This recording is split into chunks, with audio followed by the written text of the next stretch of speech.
साथियों नमस्कार। मैं आर के अमोल अमोल 24 चैनल पर आपका हार्दिक स्वागत है। आप जानते हैं इतिहास इतिहास सभी का होता है। प्रत्येक व्यक्ति का इतिहास होता है, प्रत्येक गांव का होता है, प्रत्येक शहर का होता है, प्रत्येक समाज का होता है। वही इतिहास मैं आपको थोड़ा सा दोहरा रहा हूँ। 12वीं शताब्दी में मोहम्मद बिन कासिम इस देश पर आक्रमण करके राजा दाहिर को, सिंधु के राजा दाहिर को जीत करके शासन स्थापित किया। फिर धीरे धीरे मुगलों का शासन आ गया 1526 में। फिर उसके बाद अंग्रेजों का शासन आ गया। अंग्रेजों के शासन आते आते इस देश की सामाजिक व्यवस्था, इस देश की आर्थिक व्यवस्था, इस देश का इतिहास, इस देश का भूगोल और यहाँ तक कि इस देश का शासन तंत्र छिन्न भिन्न हो गया, जर्जर हो गया। ये ढोंग पाखंड आडंबर जो आर्यों ने फैलाया, तो पुरातन काल में था 6वीं शताब्दी में, उससे पहले वो शासन जो है एक ऐसे इतिहास का निर्माण किया जो देश के पतन का कारण बना, और उसमें सुधार की अत्यंत आवश्यकता थी, तुरंत आवश्यकता थी। अन्यथा देश बर्बाद तो हो चुका था, गुलाम भी हो चुका था। 755 साल गुलाम रहा ये देश। इस देश में रहने वालों के लिए सर झुकाने के अलावा और कुछ नहीं। उसी समय की बात बताते हैं जब अंग्रेजों का शासन था, और उससे पहले एक आध लाइन हमने बताया है कि किनका किनका शासन रहा। ढोंग पाखंड आडंबर इतना बढ़ गया था कि समाज त्रस्त हो रहा था, समाज दूषित हो रहा था, समाज निकृष्ट हो रहा था। जब समाज निकृष्ट हो गया तभी तो गुलाम हुआ। गुलामी के बाद इतनी ज्यादा ढोंग पाखंड आडंबर बढ़ गया कि उसमें अगर तत्काल सुधार नहीं किया गया होता तो अंग्रेजों के लिए भी एक समस्या खड़ी हो जाती। उसी समय 17वीं शताब्दी में इंग्लैंड में रेनेसा हुआ था, पुनर्जागरण हुआ था। पुनर्जागरण कैसे हुआ था? पुराने रीति रिवाजों को, ढोंग पाखंड आडंबर को, पुराने धर्म के चोचलों को समाप्त करना आवश्यक हो गया था, अन्यथा विकास बाधित हो रहा था। हुआ, तमाम आविष्कार हुए।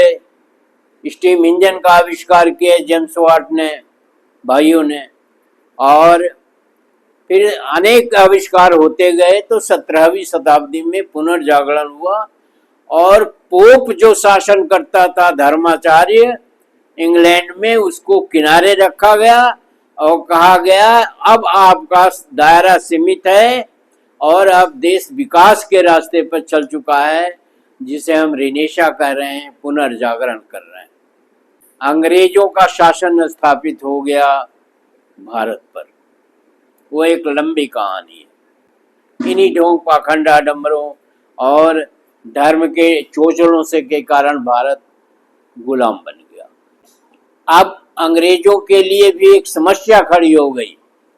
जिस तरह के कुरीतियां थी, जिस तरह के ढोंग पाखंड आडंबर थे, जिस तरह की व्यवस्था थी, वो दुर्गंध देने लगी। एक लॉर्ड हेस्टिंग्स यहाँ का वायसराय था। उसके समय में ये सुधार शुरू हुआ और हिंदू कोड की आवश्यकता महसूस हुई। हिंदू कोड के व्यवस्था में उससे पहले जो अनेक बुराइयां थी, और वो सब धर्म के आधार पर थी, बुराइयों को एक एक करके अंग्रेजों ने समाप्त किया। उसकी अलग से हम चर्चा कर चुके हैं एक वीडियो में, और आगे भी उस पर चर्चा करेंगे। हजारों बुराइयां थी, हजारों कुरीतियां थी, मतलब समाज त्रस्त था बिल्कुल। शिक्षा शून्य थी, निरलात्मक थी, धर्म के नाम पर अत्याचार हो रहे थे, धर्म के नाम पर कुकर्म हो रहे थे, धर्म के नाम पर शोषण हो रहा था, तो कोडिंग की आवश्यकता तो पड़ेगी। अगर कोडिंग नहीं करेंगे तो अंग्रेजों ने से शासन ही नहीं चला पाते। तो उन्होंने कोडिंग हेस्टिंग्स के जमाने में करनी शुरू कर दी, और उस कोडिंग के अंतर्गत सती प्रथा खत्म हुई, बाल विवाह खत्म हुआ। बाल विवाह खत्म तो नहीं हुआ, गांव में बाद में भी होता रहा, ये मेरे समय में होता रहा, आजादी के टाइम तक। विधवा विवाह आजादी के टाइम तक नहीं शुरू हुआ।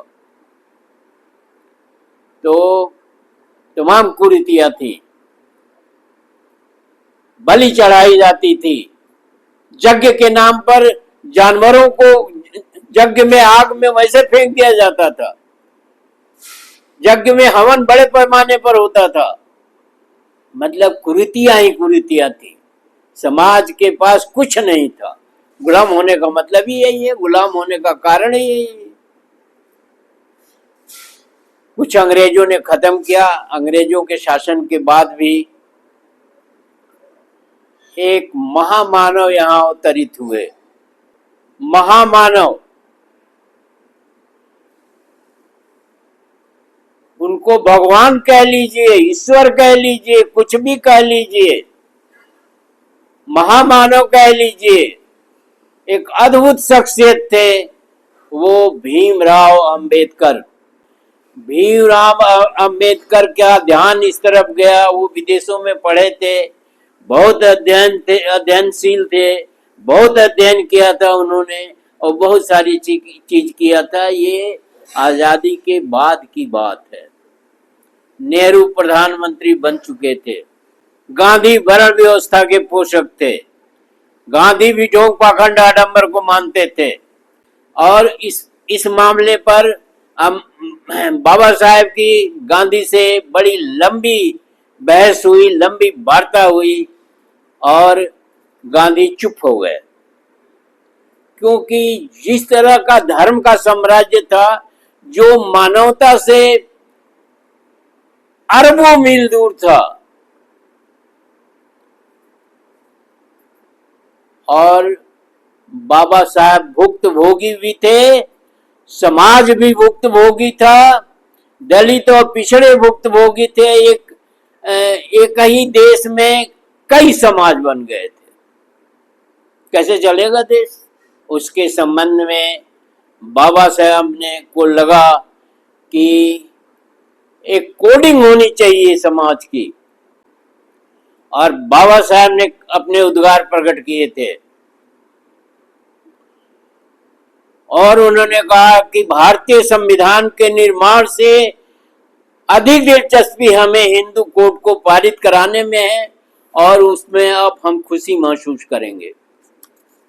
बहुत दूरदर्शी थे, अथाह समुद्र थे बाबा साहब, जिसमें जितने जाल डालो या जितनी खोज करो वो कम है। तो बाबा साहब मैंने अपने एक वीडियो में बताया भी है कि एक महामानव पैदा हुए थे 6वीं शताब्दी में, भगवान बुद्ध, जिन्होंने इस देश की दशा और दिशा बदल दी। लेकिन वो वास्तव में संत थे, सामाजिक कार्यकर्ता नहीं थे।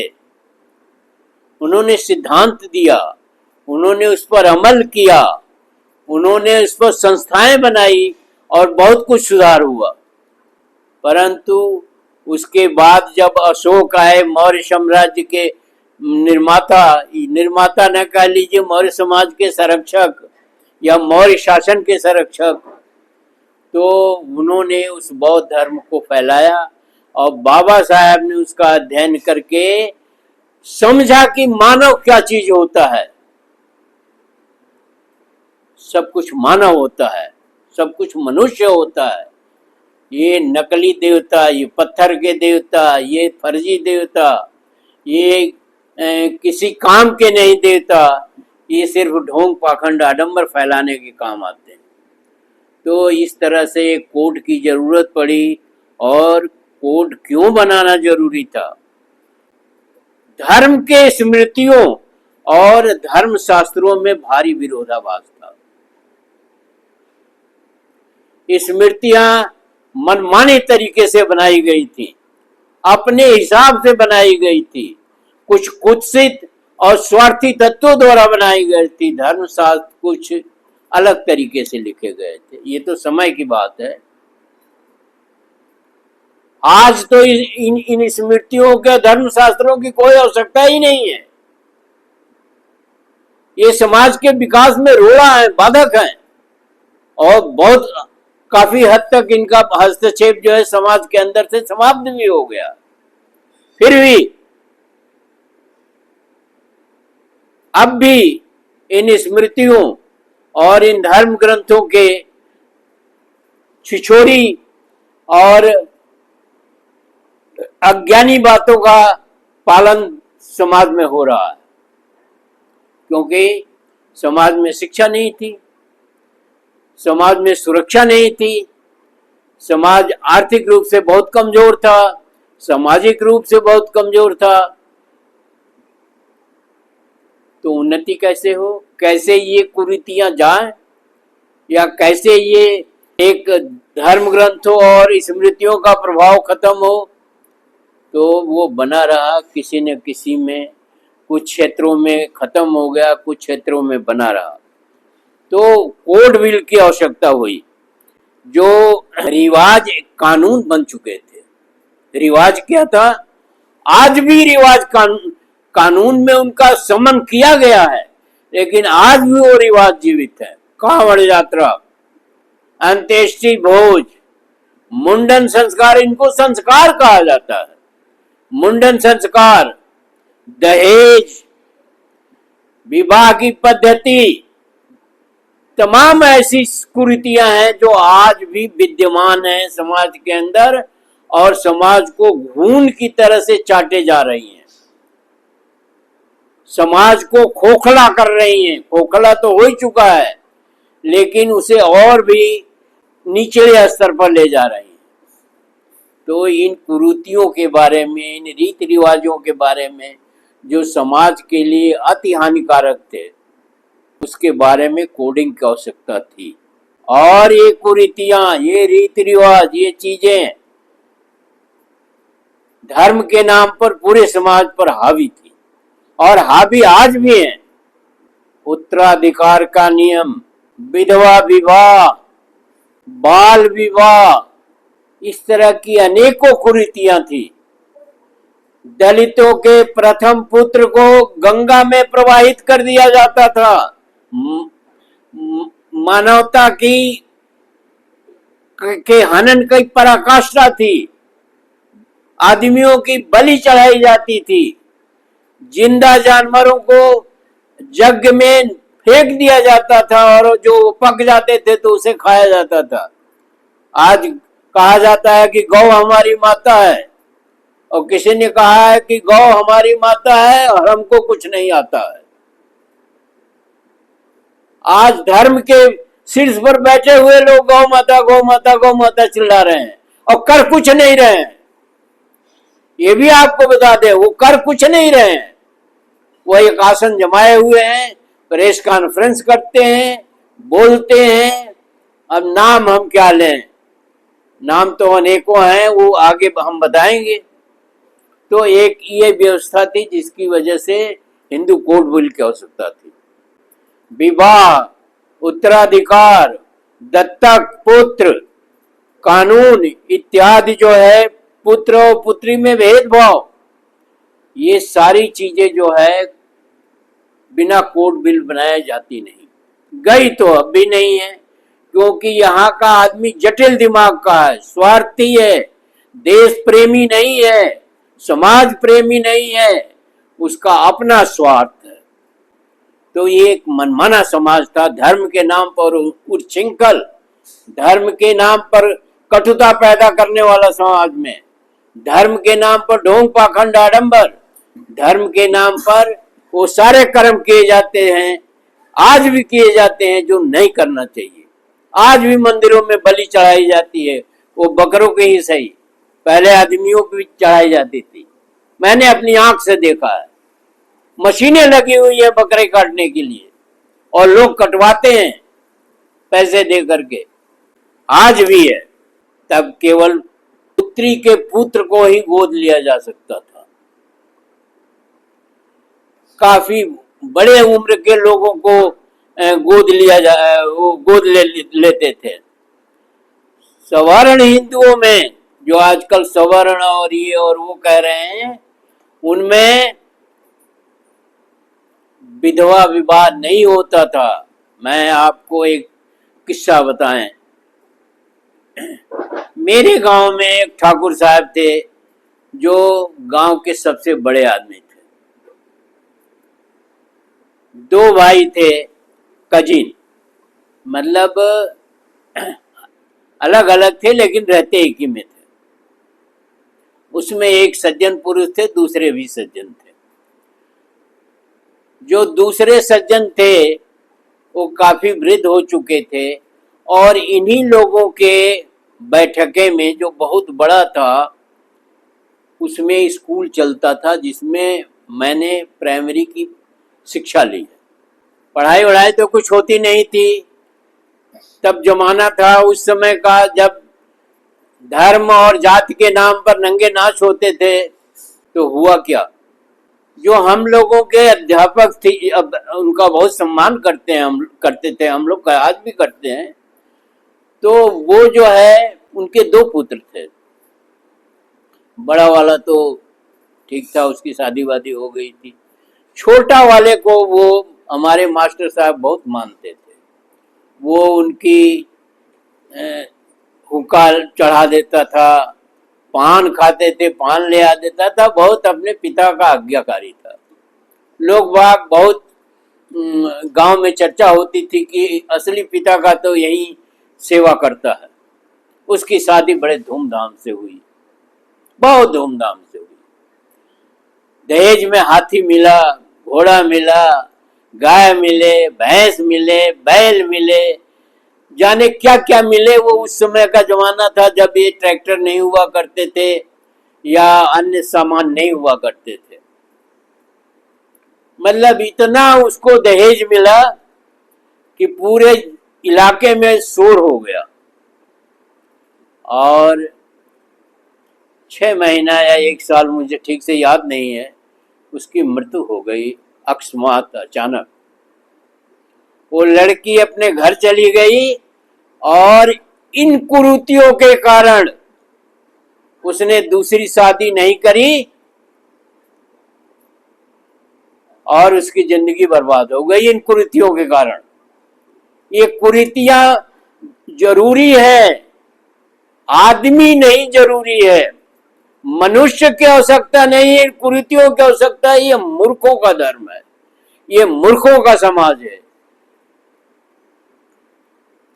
ये मेरा देखा हुआ है अपने आंख से। अब दूसरी बात बता रहे हैं आपको। इंजीनियरिंग में पढ़ रहा था मैं। ये सवर्णों की बात है, ब्राह्मण, ठाकुर और कायस्थों में भी ये बातें होती थी, लेकिन कायस्थों में कम था। मैं इंजीनियरिंग में पढ़ रहा था। एक मेरा सहपाठी था, या क्लास फेलो जिसको कहते हैं, वो मिश्रा था। उसने बताया कि मेरी एक बहन विधवा हो गई है शादी के बाद, और पिताजी हमारे जो है लेक्चरर हैं इंटर कॉलेज में, और वो कह रहे हैं मैं शादी करूंगा। मैं चौंका कि अरे, शादी करने के पीछे तो हत्याएं हो जाती हैं। विधवा विवाह करने के पीछे, विधवा विवाह करने के पीछे तो हंगामा मच जाता है। तो उसने कहा, मेरे पिताजी ने कहा है कि मैं अपनी बेटी की शादी करूंगा, और किया उन्होंने। और मुझे लगा कि कुछ नया भारत आ गया।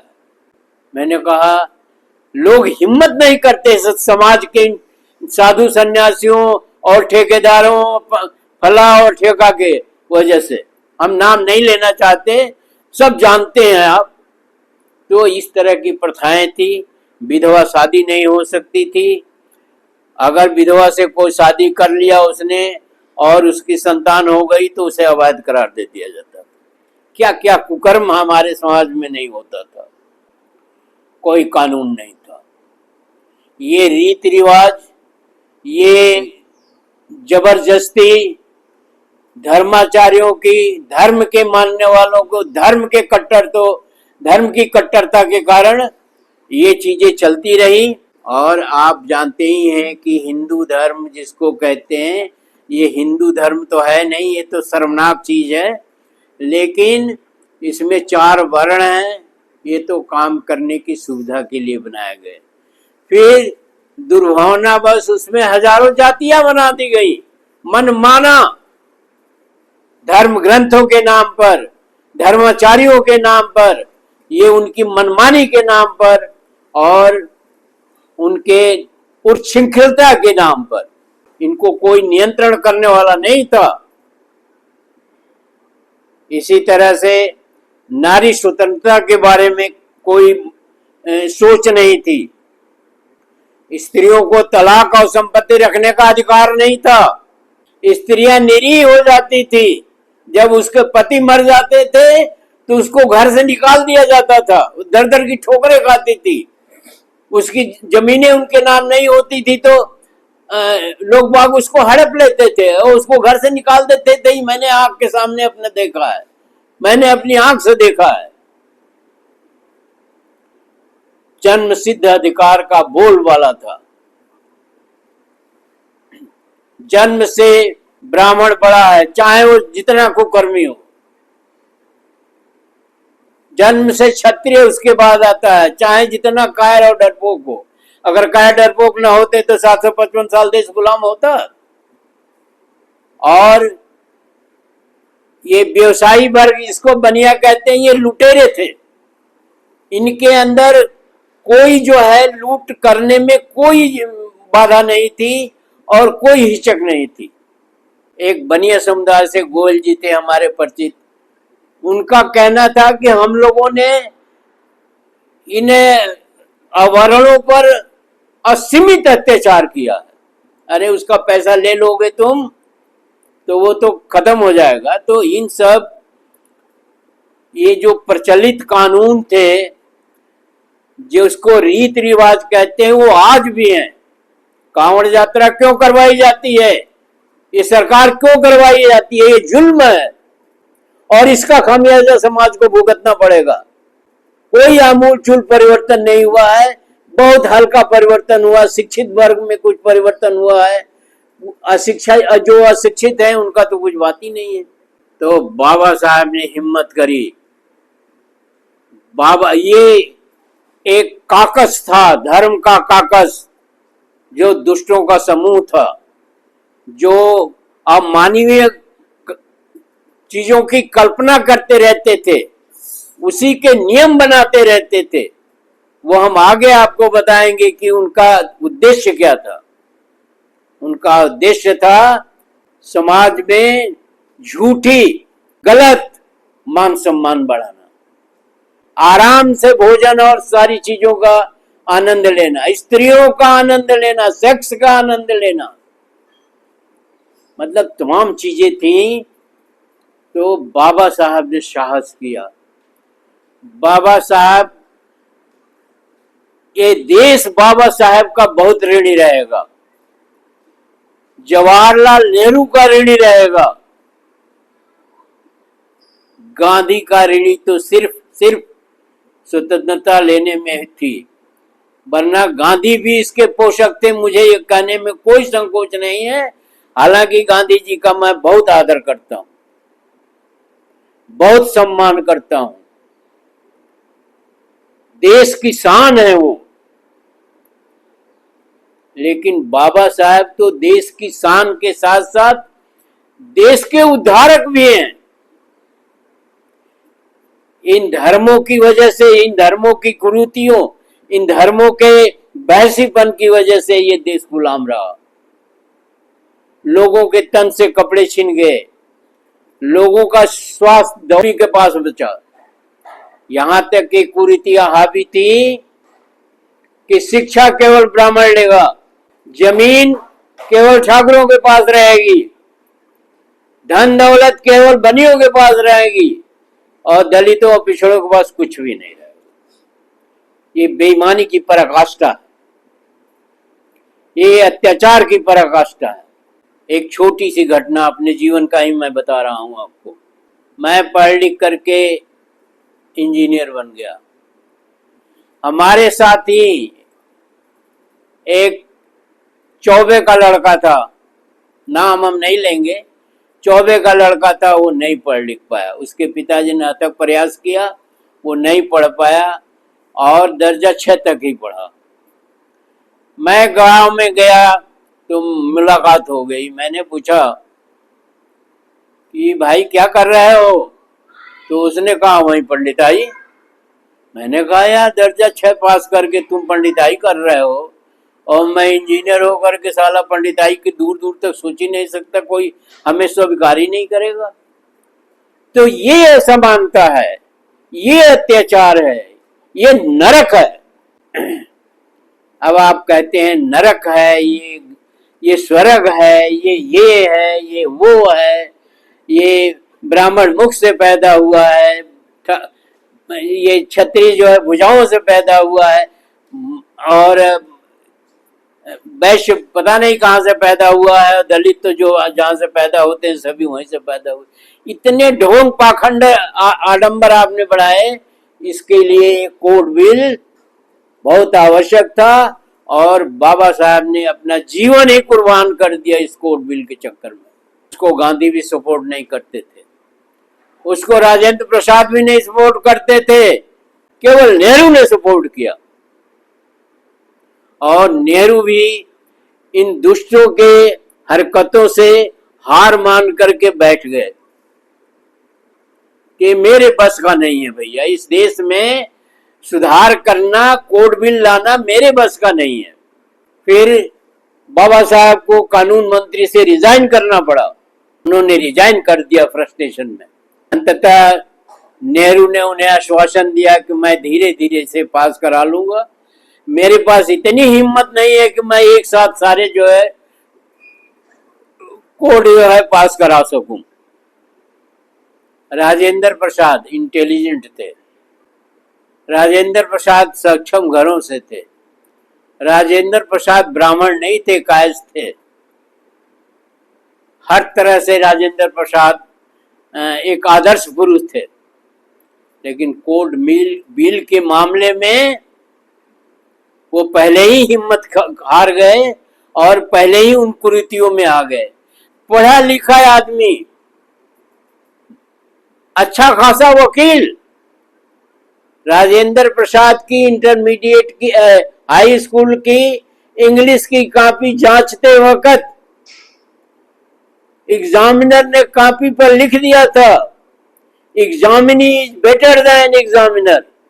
उसने लिखा कि परीक्षार्थी परीक्षक से बेटर है, और क्या चाहिए। उस पढ़ाई लिखा का कोई असर नहीं था हमारे पूर्व राष्ट्रपति के और प्रथम राष्ट्रपति के ऊपर। उनका भी बहुत सम्मान है देश में, उन्होंने बहुत कुछ त्याग करके जो है गांधी के साथ आए थे।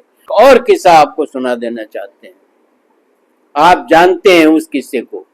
वो किस्सा है, दलितों के गले में हाड़ी बांधी जाती थी इस देश में, झाड़ू बांधा जाता था इस देश में, जैसे ये सब करवाने वाला पशु हो, आदमी नहीं हो, पशु हो है। वो पेशवाओं के राज्य में होता था और ये पेशवा पशु से कम नहीं थे जिन्होंने ऐसा किया।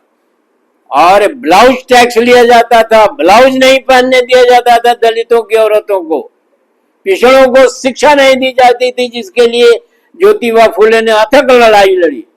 एक औरत ने, दलित औरत ने क्या किया, अपने दोनों स्तन काट करके केले के पत्ते में रख करके अंग्रेज अफसर के पास भिजवा दिया और उसी दिन आदेश हो गया कि तुरंत इस प्रथा को बंद किया जाए। तो वीडियो को ध्यान से पढ़िए, बहुत मार्मिक है, बहुत संवेदनशील है, समाज का आईना है, और खुद भी समझिए, दूसरों को भी समझाइए, कमेंट बॉक्स में हमें भी समझाइए। अगर चैनल को सब्सक्राइब न किया हो तो सब्सक्राइब कर लीजिए, वीडियो को शेयर और लाइक करना न भूलें। धन्यवाद। जय भारत, जय संविधान।